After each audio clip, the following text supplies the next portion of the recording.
पूर्वी लद्दाख की वास्तविक नियंत्रण रेखा पर पिछले साल के अप्रैल महीने से जारी विवाद के बीच शनिवार को भारत चीन के बीच कोर कमांडर स्तर की बातचीत हुई। ये दोनों देशों के सैन्य अधिकारियों के बीच होने वाली 12वीं दौर की वार्ता थी। सूत्रों के अनुसार इस बातचीत में गोगरा, हॉट स्प्रिंग जैसे पॉइंट से डी एस्केलेशन पर विस्तार से चर्चा हुई।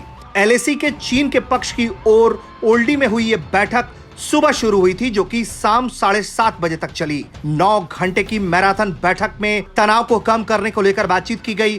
पिछले दिनों एलएसी विवाद को खत्म करने के लिए चीन ने 26 जुलाई को बातचीत करने का सुझाव दिया था, जिसे भारत ने करगिल विजय दिवस के चलते खारिज कर दिया था। बाद में बातचीत के लिए 31 जुलाई की तारीख तय की गई। मालूम हो कि दोनों देशों के बीच एलएसी पर पिछले साल अप्रैल से ही स्थिति तनावपूर्ण बनी हुई है। कई बार बातचीत के बाद स्थिति में कुछ सुधार आया, लेकिन फिर भी गोगरा समेत कई ऐसे पॉइंट्स हैं जहां दोनों देशों की सेनाएं आमने सामने हैं। पिछले साल जून महीने में गलवान घाटी में हिंसक झड़प हुई थी, जिसमें भारत के 20 जवान शहीद हुए थे। वहीं चीन के भी 40 से अधिक सैनिक मारे गए थे। दोनों देशों के बीच कई महीनों से चल रही वार्ता का ही नतीजा था, जिससे पैंगोंग झील के दोनों किनारे समेत कई जगहों पर डिसएंगेजमेंट हुआ था।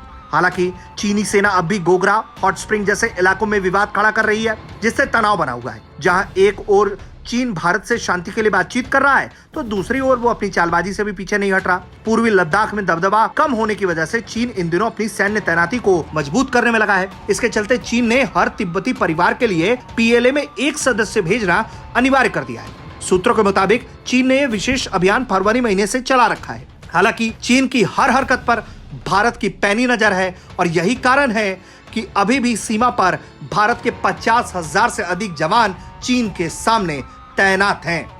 ब्यूरो रिपोर्ट, भारत तक।